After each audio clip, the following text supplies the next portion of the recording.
To defeat an enemy, you must know them. Not just their battle tactics, but their history, philosophy, art.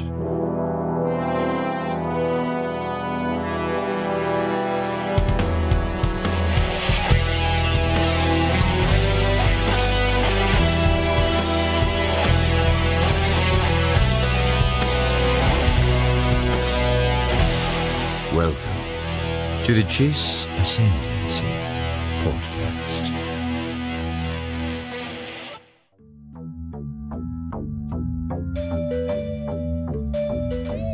Hello, everyone, and welcome back to the Chiss Ascendancy. You are. I think I'm going to stick with it. You are listening, watching, and enjoying the Chiss Ascendancy podcast. Thank you guys so much for tuning in and hanging out with us. It's episode 127. We made it. We finally made it here. I always said We've really been looking forward to episode 127. I always said if we can make 127, we're golden. Wow. So we are going to dive in, doing kind of a deep dive to one of our favorite characters, one of our unsung heroes, one of the characters that's actually in the original trilogy that not a lot of people know a lot about.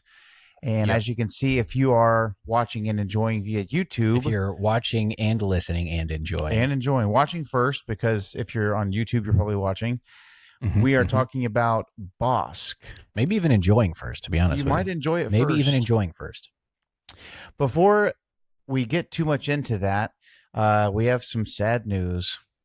This is probably going to be our last in-person podcast for a while, maybe forever. We don't know. Maybe forever. That's so dramatic. Samuel is dying. No, Samuel is It's terminal. moving to Tulsa. Yeah. So moving back to Oklahoma. got a lot of good family history there for you and the missus. Yes. And so obviously some good college years there, some good broskies. And you guys have been wanting to get back there for a while. Yeah. Just been looking for a way to make it happen, and we finally found that way. So we're making it happen. We're quite excited, but obviously we'll miss the blood So family. I've been we driving have. over here every week. Samuel doesn't care. No, I'm kidding. So we're excited. Obviously, the goal for you guys was to get there. You guys have friends that feel like family there. You have a really great church life there. Yeah. And so your mental health being better means the show will be better. So not that you've been in a bad place necessarily, but I've just been so depressed. so just being it's- excited It's about been hard. there's been some things you guys have been looking forward to. So you guys being where you want to be is obviously going to make the show better as well. And Yeah, so we're we're gonna manage that. So it is Maybe one day we'll host from my very own living room. maybe so. So excited for you guys. Obviously it is sad because we do have a really great time recording together, but damn it, we were going to make it together one last time. So normally we record on like a Wednesday or maybe even a Thursday sometimes, and then I crunch to put things out on Friday. And so because you guys have been so busy, or going to be so busy, we are making it happen on a Tuesday. On a Tuesday. Which it is St. Patrick's Day. St. Bossk is Patty's green. Day. You're wearing green. I've got green on. Yep. So it kind of worked out perfectly that we went with Bossk for this Drinking one. green drinks. We're drinking green drinks here. And I brought our childhood Bossk Wow. figure here. This is the OG. The OG. He's Um, lasted the years. 1997, That's crazy. this toy came out. Almost as old as me. So the kids destroyed my Greedo from this time. That's why you don't have kids, folks. Cash, I think, was They'll trying to destroy rip all the your head toys. off. He was trying to Cash is like Sid. He like dismembers the toys. And he's just a young customizer. He wants to put the Greedo head on the, the whole Prince of Egypt thing, swapping the heads and all that. Yep. And so Maybe if I had a Trandoshan with the head of a hut. Exactly. So he was trying to pull Greedo's head off. What he doesn't realize is on the newer figures, it's a ball joint where you can take the head off and put on the. Well, in the 90s ones, they didn't have ball joints. They just swiveled. And so Greedo's head, it's like you have the head and then you have a little line down and then you have a big like circular disc that it swivels on.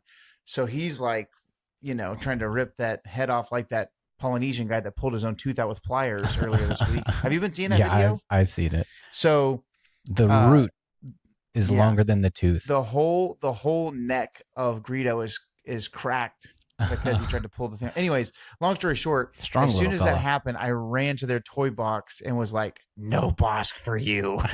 So this is the Bossk that I passed down to my kids that I'll pass back down to them whenever they're responsible young If men. we hadn't lost the Boba Fett figure at a Brahms, this would have been from the same generation here. Yeah, Brahms. What a terrible establishment. And I stand by. So And I stand by. we're getting into Bossk. We've got notes even. Mm-hmm, So Samuel, your last episode before you move, we wanted to make something that you're a big fan of. I love Bossk. I actually see how it feels. I feel like a lot of times I kind of lead the episode and then what are your thoughts? What are your thoughts? So I put a lot of stuff in here that we would love to just have you run with it. So a quick bio. You got your claws out? Got my little toes hanging off the edge. A quick bio. So Bossk actually is similar to Thrawn. Thrawn is Thrawn Yorodo. Thrawn Yorodo's core name, Yeah. right? Bossk is actually, his full name is Bossk Wasak Kradosk, which Pretty sick. he inherits Kradosk from his father, Mm-hmm. right? Born on Bastard. that bastard. Born on Trandosha, he's about 6'3". I'm not putting I'm meters not in here. Allegedly 6'3". Yeah, He I'm looks not a little putting taller meters in to here me. because we live in the U.S. of A. So Joel, What the heck's a kilometer? sorry, you have to figure that one out for yourself. He's 6'3", 250 pounds, and in his native tongue, the word or name Bossk means devours his prey. It's pretty sick. And Is that Legends or is that canon? Well, it's both. Okay. And in Legends, One of those surviving nuggets. Mhm. In Legends, he earns the name because he eats all of his nest mates. All the clutch. And it's just him.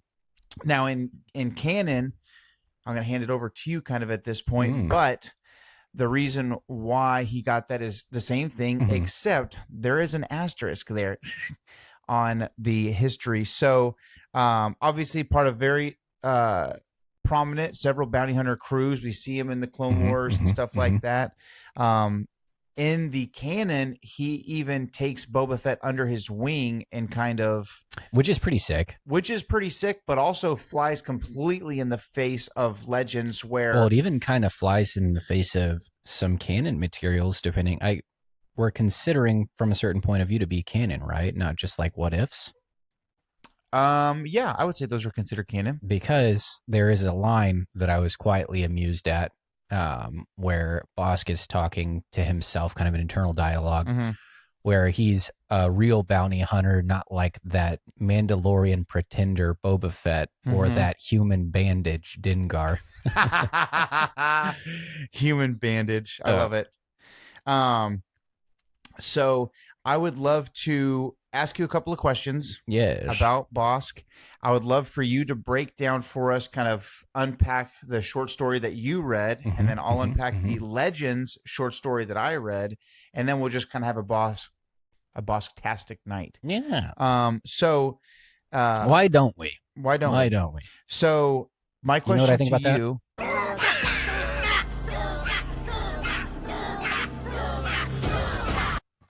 It's appropriate because of eggs. Yes. Bossk was once an egg. Bossk was once an egg. Bossk eats eggs. He does. Bears. Beats. Battlestar Galactica. Identity theft is not a joke. So intro to Bossk. We know about Bossk. Obviously, we first meet him in Empire Strikes Back, and it explodes from there. He's a fan favorite. If you will, Bossk 303. Yeah. Why is Bossk your favorite bounty hunter? I was infatuated with lizards as a kid. Plain and simple. It's a really easy answer. Care to tell the story about the kick drum? So my mom obliged me in my passion to be a musician in so much which he is. For those of you who don't know. I am a rather accomplished musician at this stage of my life. At that stage of my life, I wasn't. But I wanted to be a drummer. Irony, I still can't play the drums. But my mom had gotten me a drum set minus the cymbals because I guess those are too loud. Cymbals. Yeah, cymbals. And she never got me lessons, though, so it was really just me smacking the drums until I got yelled at. God, Yeah, pretty much. Just me Zuga chanting up in the room by myself. And so, as kids are, Josiah's son Cash is a lot like me. So, yeah, this is a very Cash thing. this is a very Cash thing to do in retrospect. I was going for the record of how many lizards I could catch in the yard. I believe I caught 24 lizards in one day and squeezed their little tiny bodies through the air holes in the kick drum. And well, you would also made them a permanent prison. Yeah, if I remember correctly, I think at some point it was. I didn't realize at the time that you could change the head, so I was like, they're in there forever. Yeah, we didn't. Forever. Yeah, we didn't know how we were going to get them out. I didn't plan on it. And which makes sense. I mean, they're basically in a terrarium. Yep. And I think so. Obviously, there's the little holes and stuff. I think that you at some point got a pin or a screwdriver or some such and made extra holes so they could for sure get more breathing air, but that also made larger holes to put larger lizards in. It's possible. I'm not going to rule that fact out. But I liked lizards. I had leopard geckos. I had bearded dragons. You had bearded dragons that ate leopard geckos. No, bearded dragons that ate bearded dragons.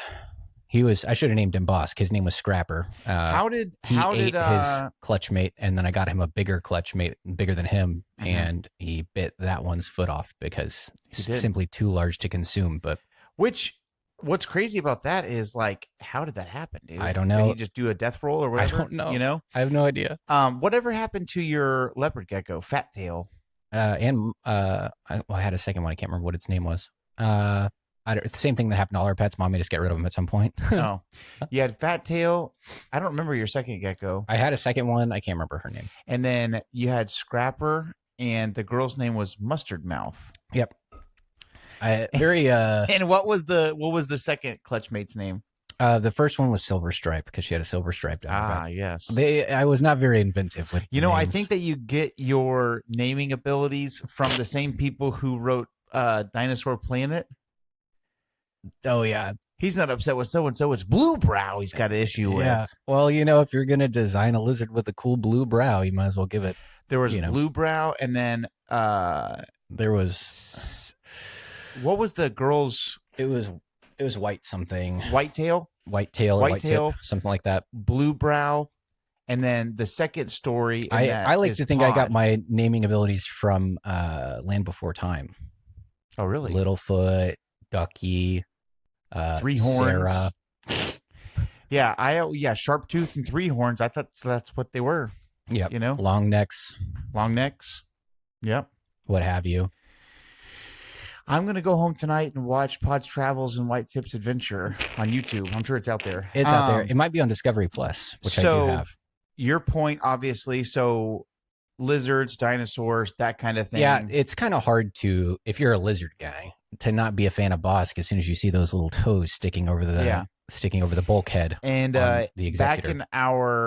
back in our Voices of Star Wars episode from way back in the day, which I'm still a big fan of. That's one of my favorite episodes we've ever done. At some point, you should check it out. You should check it out. We'll have to do a part 2. Yeah, I'll put a link in the description. I love making work for myself. You care to give us your best Bossk impersonation while we're here? I don't know. No, I'm embarrassed. I'm a little embarrassed on the spot here. Give me something to say. How about you just give us the classic snarl from... Oh, that's the most embarrassing of them all. Let's see. What have I got here? Voices of Star Wars is episode 44, by the way.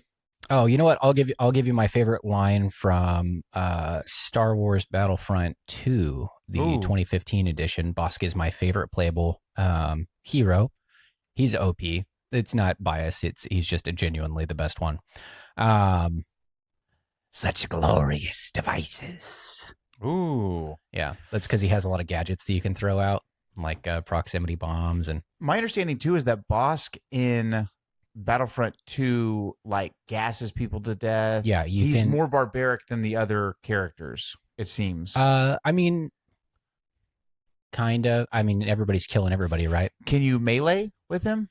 Can you use your claws? It's not as effective. He's more of a ranged fighter. So what you want to do is he's an area of effect. So you kind of want to get him, like if you're playing in defense mode, you want to get him at a choke point. and you can gas people, and you can also have proximity mines, and then you can go into hunter mode where you see in the infrared spectrum. So if smoke grenades are up, it doesn't affect you, and then you can use your grenade launcher to just. Oh, it's more like a thum, thum, thum, thum, thum. Yeah, like a mortar launcher almost. Mm-hmm. Okay, so Bossk is a character that we really don't know all that much about, especially for the surface level fan. Mm-hmm. So you see him for a split second in Empire Strikes Back, and then up until pretty recently, I didn't realize it, but you see him for a very split second in Return of the Jedi as well in Jabba's palace, and he is aboard the Katana sail barge that is destroyed in the Dune Sea of Tatooine. He's just around. Now, in canon and legends, he does survive. Yeah, he the would. Katana blast, and he would thrive in the desert. He would. It would remind him of the Scorch, where he devoured all his clutch mates. Yeah, imagine he's probably like the fact that on Tatooine it's like hotter than hell. As he's probably that's like, probably the main reason he's working for Jabba. Christmas time is here. Now I did want to say that you see him in Clone Wars. That's probably in canon as far as visible things versus books and stuff. I mean, comic obviously is visual, but on screen, I will say Clone Wars is probably his best stuff. There's a lot of good Bossk tint, if you will. You get you get more screen time with him. You get good more screen time. Lines. And you get a better depth of character for him where in canon, yeah.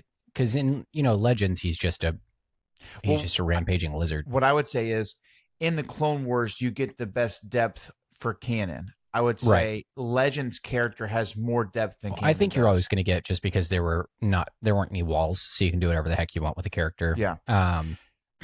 But yeah, no, I really enjoy kind of the background history with him and Boba, where they I'll give you a somehow line to become say. rivals. I'll give you a line to say. Okay. From Clone Wars, you don't like this? Go ahead. You're nervous. I'm just embarrassed. It's okay. Silly. From Clone Wars, you got a problem with Boba. Oh yeah, that's the one I used, isn't it? Yep. Yeah, that's on. And you have to do the snarl in between. Okay. You got a problem with Boba. You got a problem with me. I would be so much less embarrassed if somebody saw an animated character doing that, and I'm just a voice, but it's my face and everything. I'm sure I'm quite flushed. You are pretty flushed. The tongue action is the highlight of that. It's got to be there. Yeah. Well, he's a lizard. He's a lizard. Yeah. You got a problem with Boba. Yeah. That's the classic. Yeah. Okay, my favorite line, even though I haven't played very much Battlefront, but I've watched several highlights and clips and stuff. Twitch was made for someone like me because I was sheltered to death. Now you got the sweet release of a full college experience where your gaming life got to really be born. I really didn't when I was. Well, it's because you were later on in your life after the divorce when both sides were competing for favor. So we had an Xbox at home and an Xbox at Dad's house. That's fair.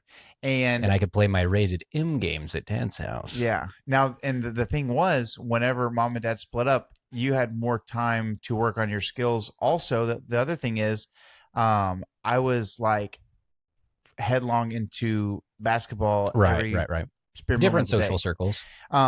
But I will say that I have really gotten to watch and enjoy a little bit of Battlefront 2, and my favorite line is when you're playing. It seems like it's. I would say it's. What do you call it when the game is like launching and you see the characters that are going to be playing? Like loading screen. So, I'm not sure how it works. I know in the old Battlefront, it was like mainly offline. You're playing with your buddies or whatever, split screen, and then you had heroes versus villains mode. Yeah. But when you're playing online for Battlefront 2, obviously it's all heroes and villains because you're not going to be like. Well, you play certain standard classes, and then you can basically get enough points to unlock the role as a hero. They'll vary based on maps. Okay. So I know in the old school version, like back in the early, like 2005 or whatever, you could play the same style as if you were playing campaign mode. and so you start playing as a stormtrooper, you get enough points, and then you start playing as Boba Fett. Is it like regrettably, that? campaign's more like it's more story, so it's Or going to not be campaign mode, but a conquest, or no. What's it called, dude? Galactic Conquest? No, not Galactic Conquest. Instant action. Oh, okay. So when you're playing online in the newer version, Yeah. do you start as like a rebel trooper or a regular stormtrooper, and you get enough points to play as the hero? Yeah. But there's also modes where it's but it's actual all heroes, points. It's all not villains. just at a certain point where you're offered. I don't play very much heroes versus villains because. But there's a lot of that, right? Yeah. I have not really. By the time I started playing this Battlefront, it had been around for so long that if anybody's using a lightsaber hero and they know what they're doing, it's freaking. You're screwed. It's bonkers. Which is kind of the opposite of the old 2005 version, because specifically with the Fets, you could just take off from the sky and then kill your lightsaber people. Yeah, there's kind of more of a ceiling. Mm. So you can't go as high, and then I mean the force abilities are really fleshed out. Yeah. But there's also a lot of like blaster heroes, so there's not as much aerial domination. Yeah. All that to say, there's a loading screen where Boba and Bossk happen to be on the same team. Mm-hmm. And I've said this line several times because it's so sick, but Boba goes, just like the old days. And Bossk steps up and goes, together we were death. Which sick. is pretty, I mean, come on. Pretty sick. I'll do it. I would love to be a voice actor, guys. No. So I would love to go into some of the short stories from Canon and from Legends, because anybody can go watch The Empire Strikes Back. Anybody can go watch Clone Wars. Obviously, once you get into the books and comics and stuff, that's where you start to lose most people, but that's where you get the most depth. Yeah, for and sure. For characters. Well, especially like- for characters like Bossk Like that Bossk. aren't as vocal, you Yeah. get the internal machinations, so Yep. you can That get books will always be king yeah, in that respect. because you get their driving forces, what their motivations are, what sets them off, what makes them happy. Right. So this first one He doesn't have is, a tail, you know. Yeah. You can't tell he's happy. Yeah. You got to know inside. So the first one we're going to do is from Canon, Mhm. and this is a short story from the. Really recommend if you're someone that's like, I don't know where to start listening to Star Wars books or reading Star Wars books. Some really fun stuff is from these from a certain point of view short story collections, because the cool thing is it's 40 short stories from A New Hope, Empire Strikes Back, and Return of the Jedi. And the thing is, for instance, in A New Hope, you have the Cluehorn Cantina Caper, which is the longest and by far worst story in the, It's in the thing. So I say all that to say, I it's say a all that to say, long whenever you, I have a really, I don't know why this is, because some people have the ability to just leave a book alone. Mhm. If I start it, I feel really bad about not finishing Yeah, it. you're a completionist. Yeah. And I always have been. It's the same reason you have to collect every figure. Every figure. I've done really better about that recently, Mhm. but I'll go into my Star Wars room and I'll look at a figure and I'll be like, More importantly, you This look at the sucks. ones you don't have. yeah, You see in your mind's eye all Mm-hmm. the black spots where like the it outline should be of a filled figure in. is. Yeah. I'm You haven't basically unlocked like, that character yet. like Bossk for toy collecting.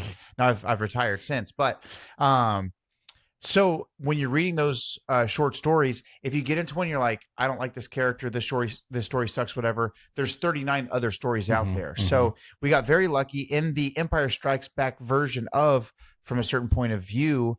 The Bossk centric short story is one of the best. It's and one it's of one of the really, longer stories. Yeah. So you get a lot of depth in there. So the title Also, of, because he's anti-Wookiee, if you're kind of a Wookiee stan, you get some cool Wookiee content. you get really cool Wookiee content. Yeah. So the title of the short story is called Tooth and Claw by Michael Kagi. And if you listen to the audiobook, it's read for you by none other than our friend Mark Our Thompson. very own Mark Thompson. So walk Little- us through, give us a little breakdown. You had a chance to reread it yeah, today. revisited it today And just give us a for breakdown the first of- time in several years, actually. Yeah. Tell us the story and some of your highs and lows. First of all, you get into I listen to the stories more often than I'll read the stories, and so you're listening and you hear Tooth and Claw as the name of the chapter. And you're like, oh, that's pretty freaking chick.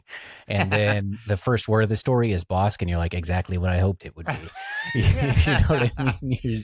You get everything that you want. Yeah, because the first time you listen to the story, you just are, we used to road trip a lot to go see each other when you were in college and stuff. And so I'd be like, hey, I'm going to come visit. I'm going to come help you move down for the summer or whatever. And you get in the car and you're like, play. And it just goes. And so you're not reading the book, because in a certain point of view, for those of you who are, haven't read it yet or whatever, at the beginning of every chapter, there's a little silhouette of the character, which is pretty fun. But obviously when you're listening to the audiobook, you can't see that benefit picture of that. So you're like, Tooth and Claw by Michael Kagi, read for you by Mark Thompson. And you're like, okay, we're hitting, it sounds good. And it's like Bossk, and you're like, hell yeah. Like, you're like, okay, I was pretty in there, but now I'm all the way in. Yeah. So fun little backwards, forwards. Tooth and Claw is a reference to how Bossk views the conflict between Trandoshan and Wookiee. You look at it and you think, oh, he's got teeth and he's got claws, but he considers the Wookiee the claw in that, and him the interesting. Tooth. Okay. Because he's talking about he's kind of in a 6v1 brawl against some Wookiees. He's trying not to kill them because he wants max reward money. Oh wow. And he's like, if it were like the old days and he could have his own way, he'd grapple with this Wookiee tooth and claw. And so it's like tooth versus claw, basically, in his mind. Yin and yang. Yeah. And so the basis of the story is Bossk has kind of what he would consider to be a rival. The most wanted Wookiee in the galaxy, known as Chainbreaker. And so Chainbreaker, pretty cool. Pretty cool. Chainbreaker is notorious for intercepting Wookiee slave trade routes, essentially. And so he's created a fake route to lure in the Chainbreaker. So basically, you're trying to free Wookiee slaves. Here's a bunch of them, and we spring the trap. Yeah. And so he's doing the old, my ship's parked on an asteroid, hard to detect sort of thing. And in the midst of sitting there, he gets the ping that is from the Imperial trying to say, hey, we've got this bounty. You're being summoned by Lord Vader on recommendation of the Bounty Hunters Guild. He knows which is the Millennium Falcon job. Which is the Millennium Falcon job. And he realizes that is Chewbacca. Who he hates. Who he hates. He considers this to be his greatest adversary.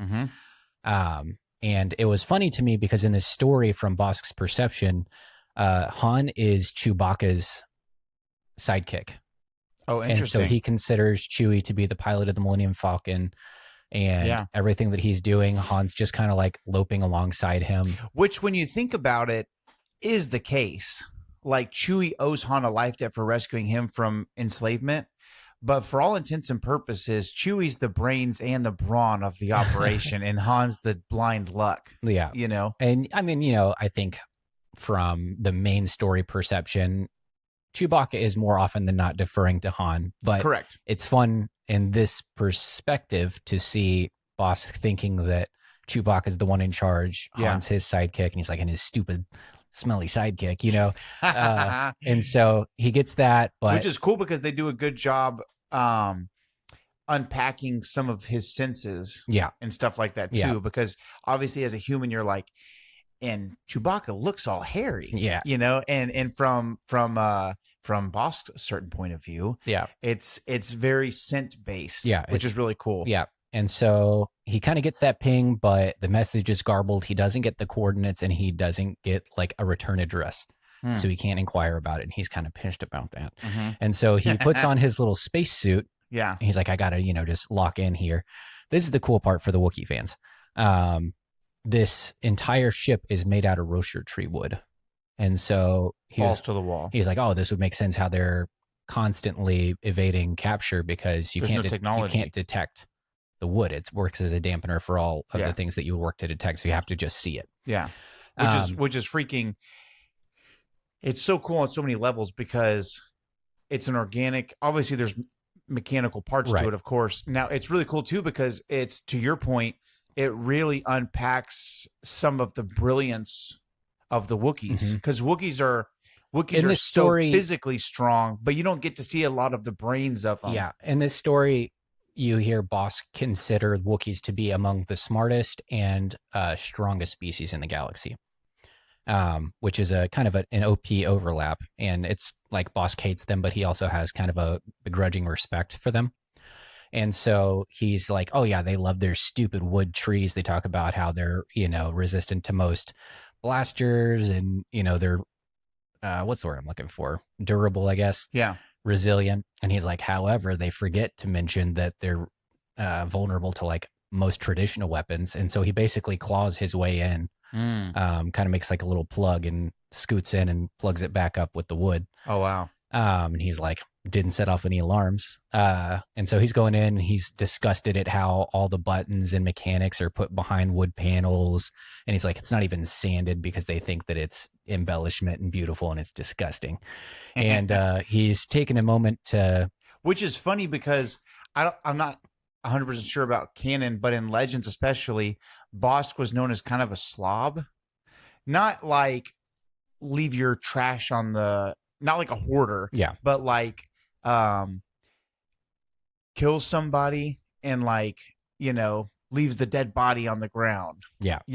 Like it's funny because you see, again, books are just the best because it really can flesh out a character's way of thinking. And so Bossk is like, yeah, there's a dead body there. It's beautiful. It's a great, you know what I mean? Like, yeah. And you kind of see some of that in like in the Clone Wars, you see some really cool Trandoshan hunting lodges. Yeah. Where it's like every freaking kind of animal imaginable. Sick.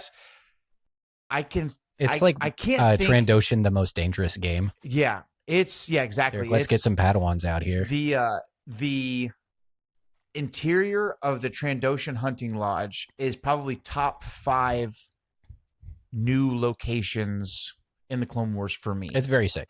Because like obviously Mortis is like a freaking spirit realm force, whatever. So that's obviously really cool. Right. But like other than that, dude, there's really nothing that I see that I'm like, oh wow, that's cooler. Like for me, Mandalore's kind of a letdown, honestly, because they got the domes and all that kind of boring stuff. Yeah. I was really hoping for like something like really hardcore when we went to Mandalore, and they're like trying to be peaceful. I think I was hoping for, man, I don't know. I guess I just imagined them being like really hardcore, and like whenever you read the comics, you've got like the crazy like. There's a spacecraft called a basilisk that the old school Mandos used to have, but it makes sense because the planet's been stripped of all of its materials and they're under the domes, and Satine's trying to make it a peaceful regime.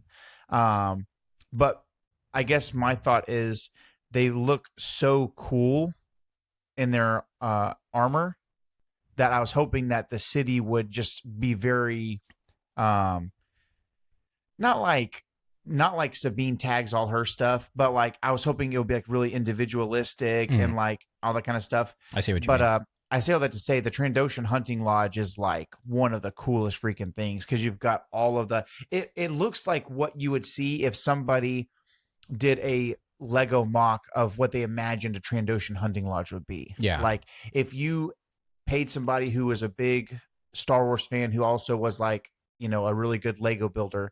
You would say like, hey, I want like, I want it to be like, whatever size you want, and just open up your brain and what do you think it would look like for a hunting lodge for Trandoshans? And in my brain, it's like, okay, I'm taking the heads off of all the characters and like poking them on the wall because they've been killed, and that's what it looks like. You have freaking Wampas. I think there's like a Rancor in one of them or whatever. There's a Rancor. I think there's a Reek as well. Yeah, I think there's a Reek or a Nexu for sure. Of course, and then of course Wookiees are the number 1 prize. Right. I want to say there's like a stuffed Wampa. Yeah. I think the Wampa is like on the top of the main dude's chair. So anyways, all that to say, it's funny that it's probably a very beautiful, elegant wooden ship. Yeah. And Bossk is like, this is crap. Yeah. And so he's looking at it, crapping on it. He takes a minute because it mentions that every Wookiee family has a distinct odor. And so he's smelling the air and deciding what clans are present on the ship. And so he's kind of, pooping on the design and everything. And he took a moment to reflect. He's like, maybe that's why Chewbacca's evaded capture so long because he's not as soft as all these Wookiees who need their trees. He's just been in that tiny Millennium Falcon with his stupid little human friend.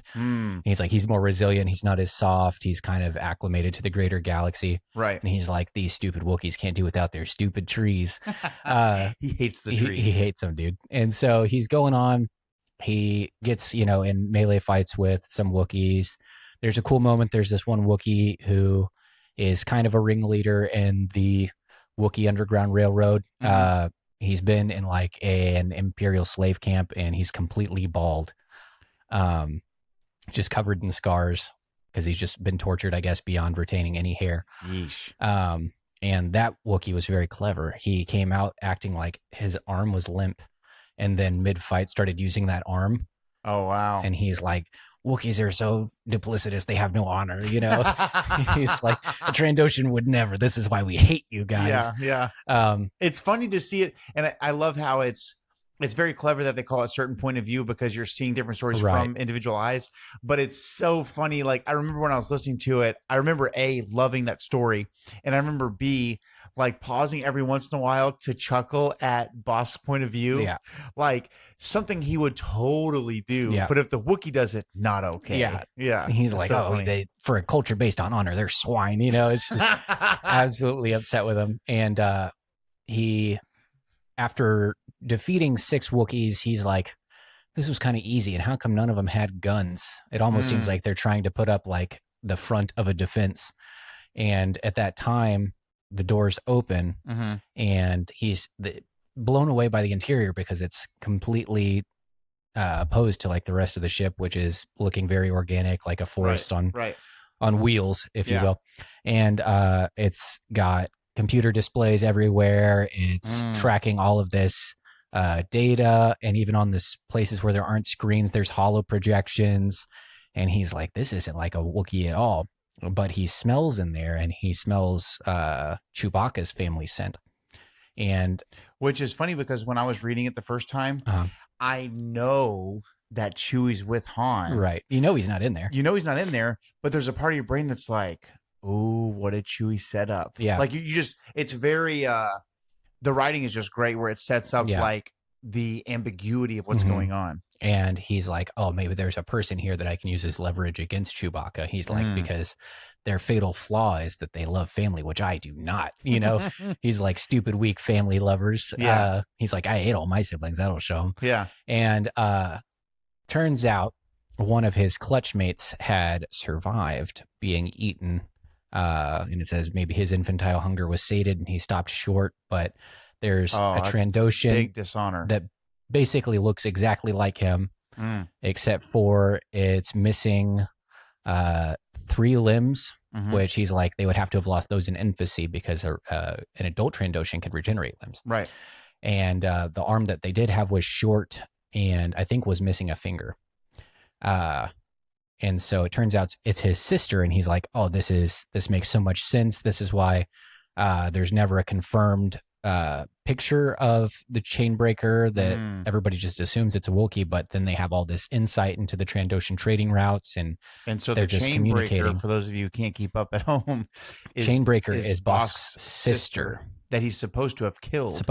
And he's like, well, my dad tells me time and again how proud he was of me, and that's the only thing that he was ever proud of me for eating all the other clutch mates. And he's like, but he lied to me about everything else, so why would I trust him on this? And turns out his sister was raised by Chewbacca's family. So basically Chewbacca's adopted sister here.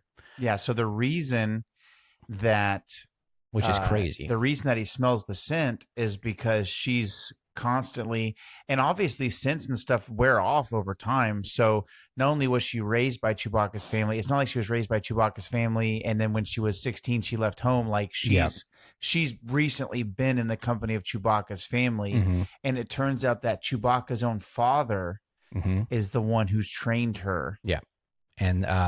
And she's the #1 freer of Wookiee slaves. Yeah, the alleged most wanted Wookiee in the galaxy is Bossk's sister, the Trandoshan. Pretty amusing twist of fate. And her whole reason for luring him in was to kind of talk him off of hunting Wookiees. And she's like, everything that you've been told about the Wookiees is propaganda to make us hate them.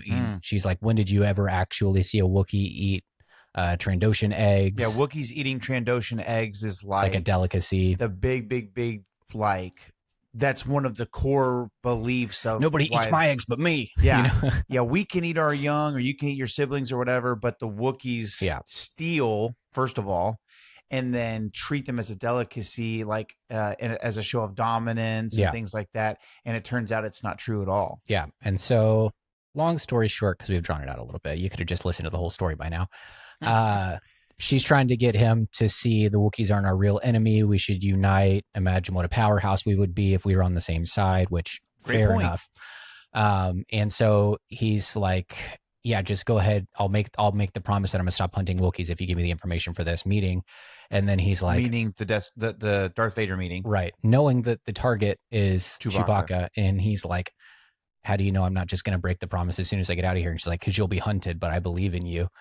And he gets back to his ship and he just thinks about Chewbacca and is so pissed that immediately breaks his promise and goes to the rendezvous with the Empire. What a not long, but like really well drawn out, really well thought out, really well written short story.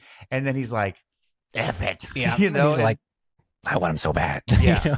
And he, from what, cause you actually re-listened to it and everything. I read through the cliff notes of it, but, he tells her, like, you know who the bounty is for, don't you? Right. Yeah. And she's like, yes, but I trust you. And he's like, give it. Yeah. You know? and truthfully, he doesn't want to, he doesn't want a ceasefire. Yeah. But he's dead to rights.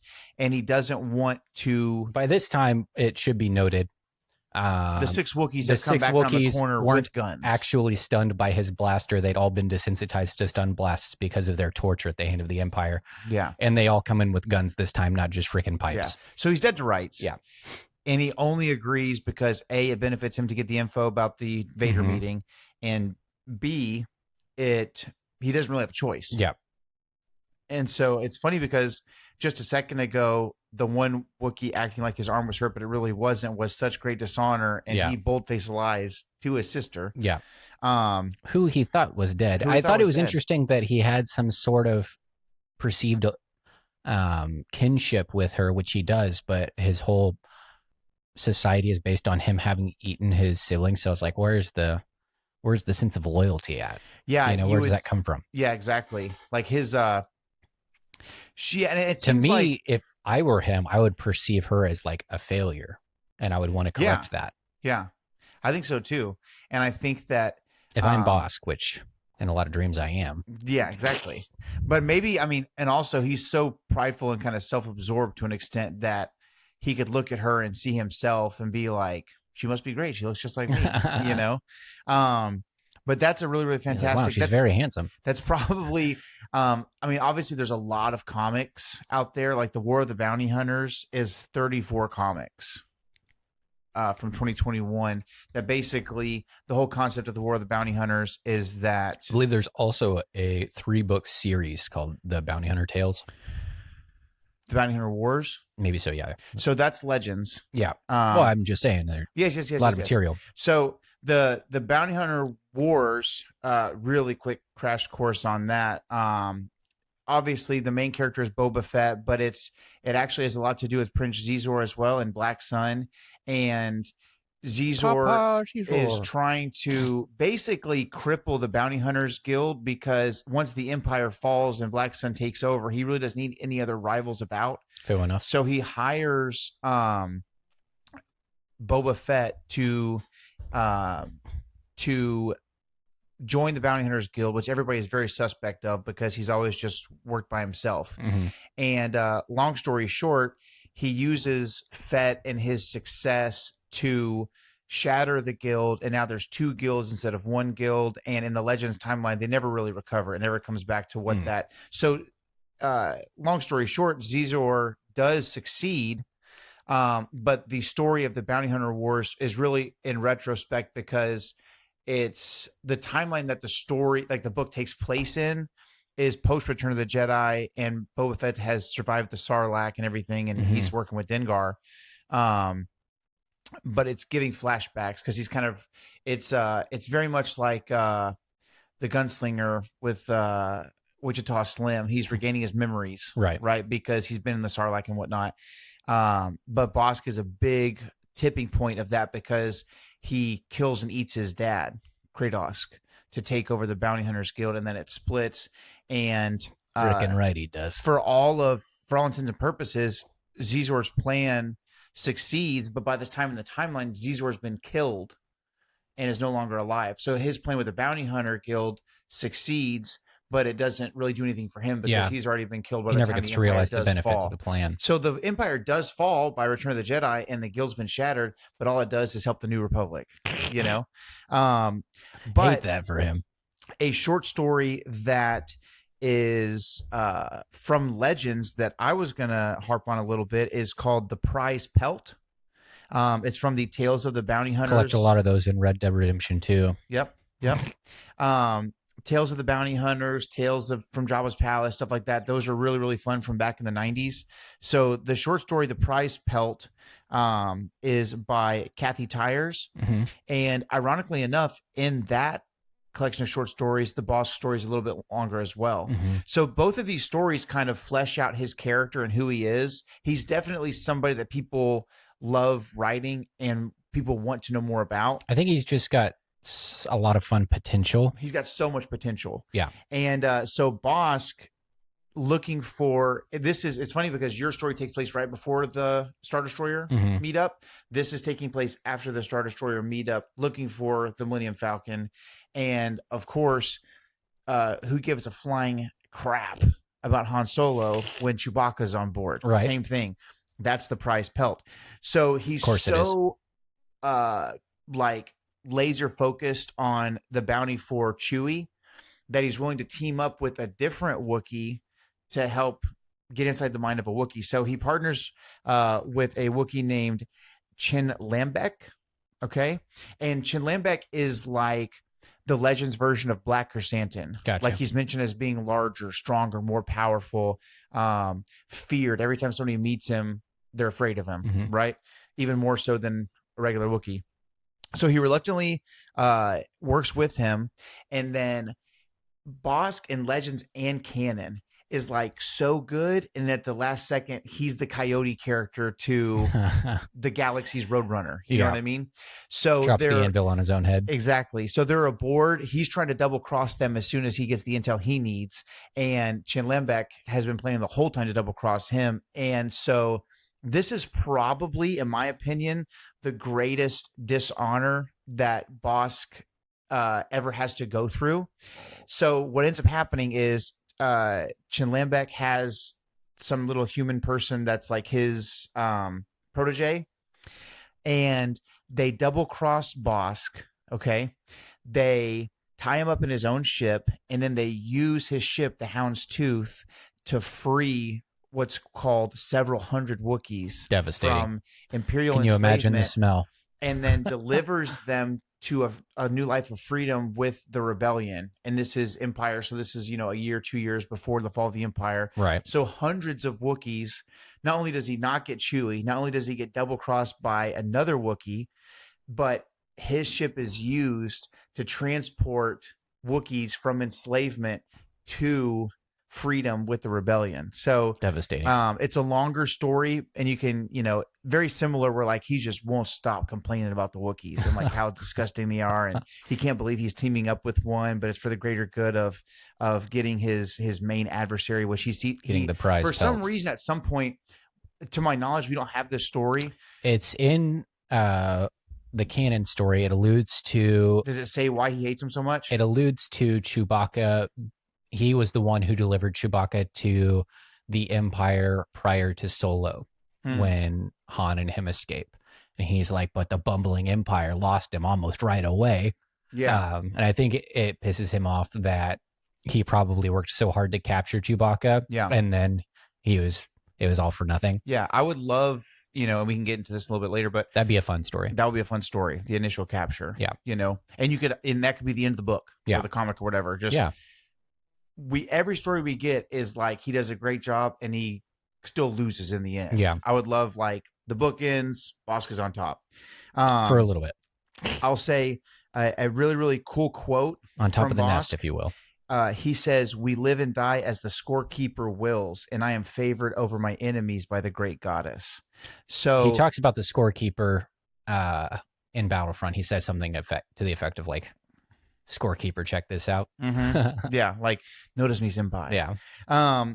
Now, one thing I'll Notice say me. is, Bossk was a devout follower of the Trandoshan goddess, the scorekeeper, and basically the scorekeeper, from what I can understand, Would you believe it? Bossk is a man of religion. he is. He's very religious. He's like Yeah. a zealot. The scorekeeper, from what I can tell, is basically the big Trandoshan in the sky, and she awards points for kills and hunts, and the harder the hunt, the more points you get. Honestly, if I were Trandoshan, I would be all the way in. Yeah, that's pretty sick. Yeah. Now, here's a fun fact that kind of harks back to something that we have in common, right? Hang on for what I was about to say. But basically they get points. The tougher the hunt, the more points. If one is to die with no points, so how would that happen? You live your whole life, you got to have at least 1 point, right? If you are captured, you lose all your points. This is on the Legends continuity. So let's say, and I don't know if they keep a tally or whatever, if they know that she's keeping score in the sky or what the case might be. It's got to be something like, has your helmet ever been removed by somebody else? Better go take a bath. Yeah. You know, So here's of course, they're extremists, right? Because they're Trandoshans. So the only way you can get those points back is if you cause harm or death to that person. So if I have a bunch of points and you take me captive, then I lose all my points. But if I kill you, the points are either restored or they're doubled. I can't remember which one it is. But do you have any idea what the points are called? Jagannath points. Oh, interesting. So for whatever reason, Jagannath points, when Maul was in Coghive 7, his alias was Jagannath. So there's a cool little connection there from last week's episode. That is interesting. But if let's say you get captured. What are you talking about, Joe Schreiber? Right? Yeah. If you get captured and then you die, here's the worst possible punishment. Do you know this fact? I read it from the notes. Okay. So for those of you at home who don't have the notes in front of you, the worst punishment basically held for Trandoshans is reincarnation, but you're reincarnated as a prey species. As filthy prey. Which obviously, if their whole life is to hunt, then that's like the worst possible thing.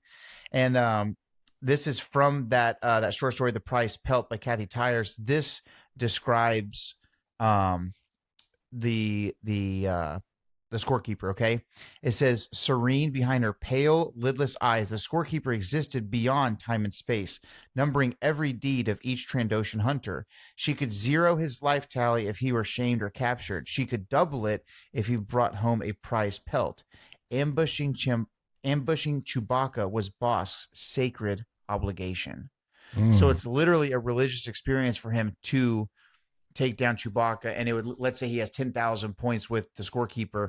If he delivers Chewbacca or kills Chewbacca, he would double his points. And his goal was to deliver Han and Chewie to the Empire and then buy the pelt back from the Empire once they kill Chewie. So he knows they need to be delivered alive, so they're going to be tortured, which he's very excited about. And once the torture is done, he'll pay them part of his bounty to get just the pelt back. He would go home to Trandosha and lay the pelt of Chewbacca on the altar of the scorekeeper. See, I do something kind of the opposite when I play Skyrim, which is I'll get a bounty and I'll bring home the relic, and then I'll steal the relic once I've delivered it, and I'll sell it back to him again for double the money. Double points. Yeah. I'm my own scorekeeper, and my score is called gold pieces. Gold pieces. Silver, yellow gold. What's he talking about? Yeah, that is Davy Crockett and the River Pirates. Yeah. Absolute you can watch banger it on Disney Plus. You can. It's one of the disclaimer films. It is. We don't call them that anymore. In Legends, also, this is a really cool thing. I did a little bit of digging into just Trandoshans in general, but in Legends, it was actually the Trandoshan people's idea. They're the one that lobbed up the idea of, hey, you guys are building stuff, right? You need all this infrastructure. You probably need some slave labor. Dude, and they're the ones. Have I got a deal for you? Yeah, they're the ones. Do you know who's really strong and so smelly and dumb? They're so dumb, and they're peace loving. What the hell's with that? So the Trandoshans were the ones that offered up the idea You don't even have to give him a for house. the Empire to enslave the Wookiee people. Sturdy as the day is Kashyyyk. long. Yep. So obviously that's 1 billion Jagannath points. Oh my god! But do you get like transitive property Jagannath points? Like you tip the Empire off to a Wookiee and they get enslaved?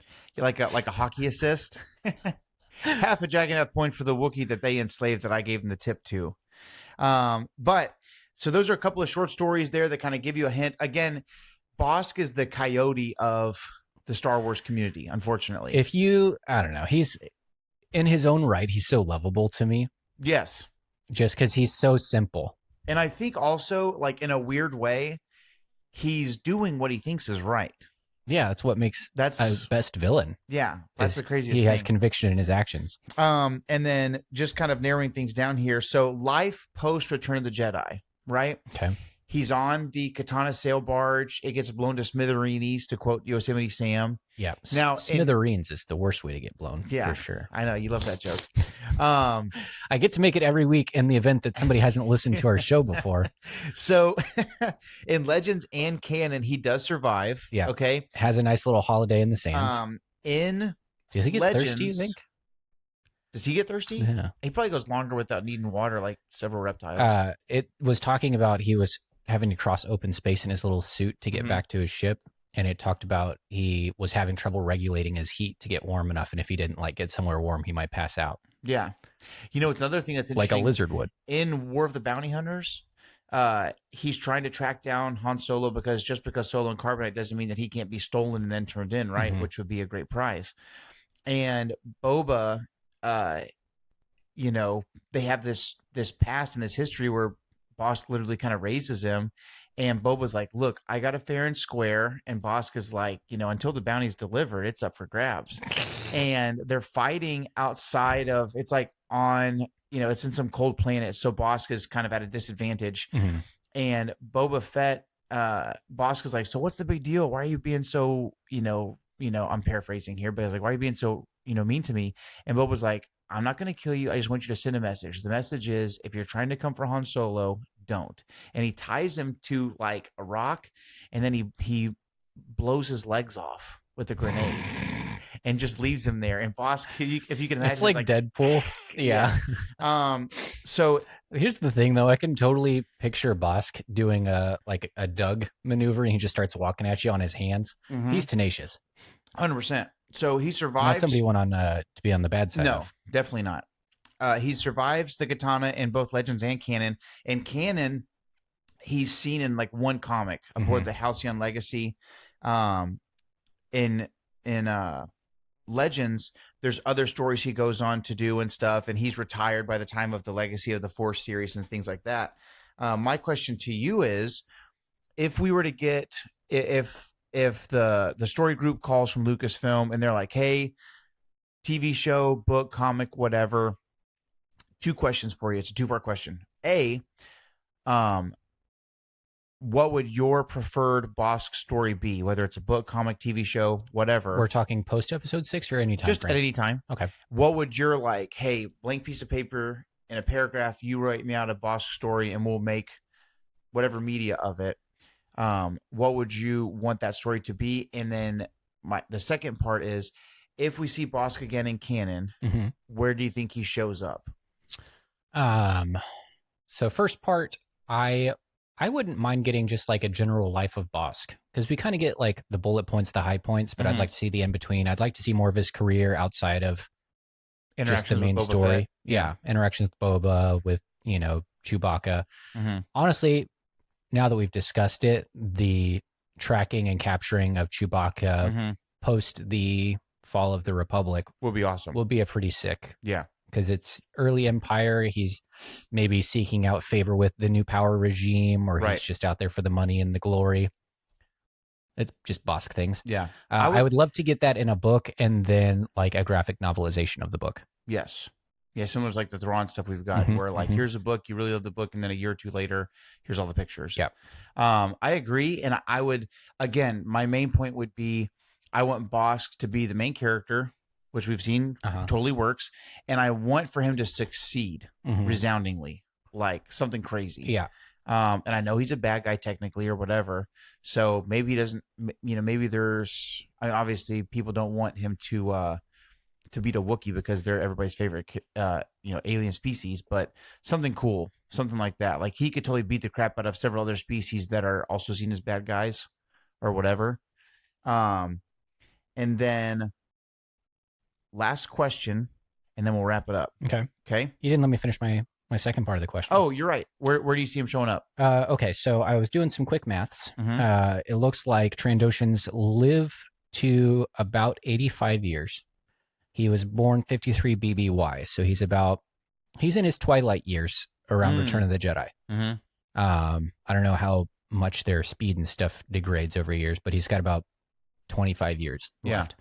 I wish, real quick, that they stayed true to reptilian characteristics. It would be so cool if he just kept living and kept growing until he was killed. Yeah. Like a crocodilian, they just live forever until they're killed by something. Yeah. Like, there's a funny moment where he was like, asking me to stop hunting Wookiees is like asking a Trandoshan to stop shedding his scales. And his sister said, I haven't shed my scales in years. And he's like, no wonder you smell so bad. Yeah, she's seen as really a pariah in his eyes. But disgusting. Going ahead. So in the original trilogy, he's about 50. Yeah. So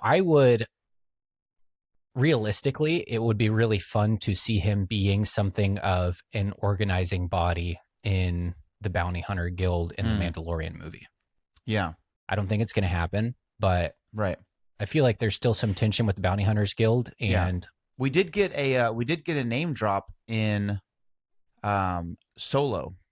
Yeah. Where Val's talking to Beckett, and she's like, "Why didn't you get so and so? Oh, Bossk." Mm-hmm. And I remember in theaters being like, "Yeah, why not? Yeah, why not, Bossk?" But I mean, get him. And the other thing is too, I mean, but I think that would be a good fit for him. I think by the time we're getting to the sequel trilogy, it's probably too late. And I think this is our best. Another 30 years. Yeah, this is our best. I think sweet spot. Yeah, there's a good window there of content. And the thing too is like you can make him whatever you want him to be. Mm-hmm. So what I mean by that is, I mean, there were the older Trandoshans that were doing less fighting, more calling the shots in the hunting lodge. Well, in the hunting lodge. Oh, yes.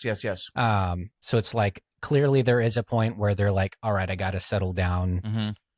There's still a place for me in this. What does that look like? I've got, 40 years of bounty hunting experience. I would love, like, obviously, unfortunately, Temuera Morrison got the word from Lucasfilm that Boba Fett is quote unquote shelved for now. And he says when he comes back off the shelf, he'll be like jarred peaches, sweeter than ever. Obviously trying to just smooth everything over. Yeah. I think that's a freaking waste because Temuera Morrison's not getting younger. Yeah. And he for everything he was allowed to do, like when he's directed and the story permits it, like he was in Mando season 2, like hardcore Boba Fett. That's the Boba we wanted in the Book of Boba Fett. And then he was really sick with the Tuskens, and then they just kind of turned him into like a secondary character almost in his own show. But all that being said, if what I think is the best play ends up panning out, where Boba finds out that Fennec Shand was the one that killed the Tuskens because she was hired by the Pikes. Otherwise, why is she on Tatooine? I don't know. But if that plays out, right, and Boba's like, or like Cad Bane's back from the dead, or whatever the case might be, a team up with Boba and Bossk one last time would be pretty sick. We were death. We were death. Put the line in the show. And I think also I would request, like, we've got to go back to the drawing board on the design of the Trandoshans. I know that the concept or like the headcanon is like, well, this is a different subspecies of Trandoshan, but in the Book of Boba, they didn't look good to me. And like the hands, if I'm not mistaken, it was like lizard gloves. Yeah. But it's 5 fingers where clearly he's got the 3 massive claws. Yeah. So I think that would be great. Last question, and we'll wrap it up. Okay. Lifelong enemies, bitter rivals. Chewie doesn't like Bossk. Bossk clearly doesn't like Chewie. Chewie's dad and family trains Bossk's sister to free all the slaves. Bossk is like trying to enslave and kill every Wookiee he possibly can. Chewie is small for a Wookiee. Okay. Bossk is the greatest of the Trandoshans. Yeah. Right? But Wookiees in general are stronger and larger. Mm-hmm. In a legitimate one-on-one showdown, At what point in the timeline? like they're both in their prime. Okay. They both have all their weapons and all their whatever. Yeah. Who do you have in a one-on-one matchup between Bossk and Chewbacca? Do they have prep time? Bossk versus Batman. Like, let's just say they're, if you put him on Kashyyyk, Chewbacca has a huge advantage. If you put him on Trandosha, obviously Bossk has a huge Environment's going to be advantage. huge. So what's the most even playing field environment? Like Coruscant? I feel like Coruscant. Well, I don't know. Chewie's pretty acclimated. I feel like it would give Bossk the edge, depending on if the sun was up or not. Just because he's just like, how many computers are there? Yeah. He's all about screen time. I don't know. Even in playing field for the two of these guys, I don't remember someone like Crate. Crate's too cold. You think so? It's just kind of a salt flat. Yeah, but everybody's all bundled up looking. Well, it's not Hoth. So let's say, okay, what's a good medium ground? Anywhere with like trees, like freaking indoor, that's too much of a win for Chewie. Yeah. I mean, Tatooine's flat. It is hot though, which is better for reptiles. Right. What about let's see, what's some other places? Tatooine. Let's just say they're I think Coruscant's pretty even ground. Okay, sure, why not? Coruscant. Or like aboard the Death Star or aboard a Star Destroyer or something like that. It's really hard to say. I feel like Bossk is more duplicitous. Mm-hmm. Like, I feel like he's really likely to pull off an ambush. Mm. And he's a pretty, robust hand-to-hand combatant. Yeah. I don't know. I feel like that's a tough. It's a toughie, right? That's a tight fight. It's a toughie. I guess I like maybe, both of them. That's the problem. If I didn't like one of them, I would just lean one way. I think Bossk may have the edge only because he spent his entire life fighting Wookiees and his whole career fighting Wookiees. And Right. Chewie probably, he's 250 years old by the time we're at Empire. Yep. So he's clearly had some run-ins with Trandoshans by this point in his life. But Yep. I feel like Bossk is a specialist. Mm-hmm. So I think on that alone, I would Yeah. give Bossk the edge. Yeah, Chewie is jack of all trades, master of none. Yeah. And Bossk is I'd rather be a man that practiced one punch 1,000 times. Yeah. kind of guy. And I don't know if this is accurate, like lore accurate, but at least in Battlefront, the gas that Bossk uses as a poisonous weapon is dioxis, Mhm. and he's immune to dioxis. Trandoshans are? Or Bossk specifically? Maybe he's built up an immunity. I don't know if it's just like a characteristic for the game. Yeah. If that holds true, That's a pretty big game changer. pretty big game changer. Yeah. I also wanted to mention before we go that... Do you agree, disagree? What do you think? My Star Wars heart says Chewie, Mm-hmm. but I think you have to remember that Chewbacca is small for a Wookiee. Yeah. So I'm not saying Bossk versus Black Chrysanthemum, who's like a mountain of a Wookiee. Yeah. It's not Bossk versus, like, if it was like, all right, Revenge of the Sith, drop him on Kashyyyk, Bossk versus Tarful. I'm taking Tarful. Right. But I think Bossk, I take Bossk. Let us know what you think. All Bossk things- all if you've things made it this considered. far, Bossk versus Chewie in the comments. Drop a And comment. then just a fun little nugget before we go. The Houndstooth is actually my favorite Star Wars ship. It is a very cool ship. My favorite ship. And that's the one that, like, again, I've really pulled back on collecting and all that kind of stuff. But There was a cool little tidbit in the story. uh-huh. There was a moment, I think it had something to do with an attack that Chewie was part of.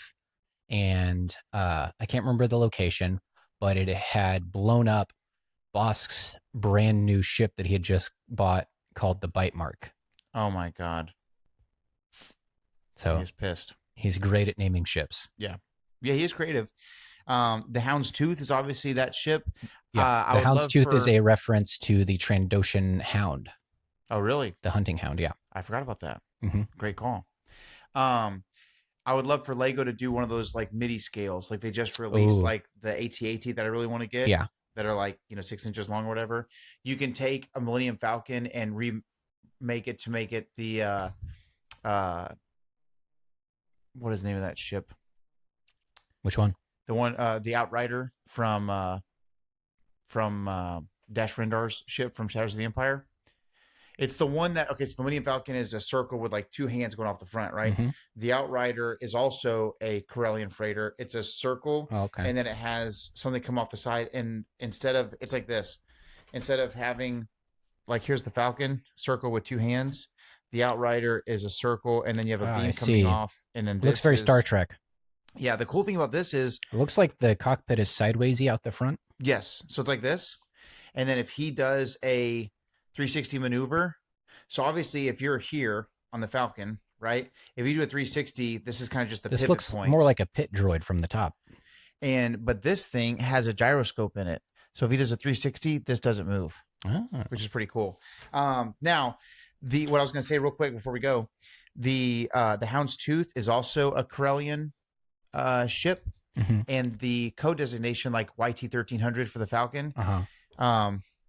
it's YV-666.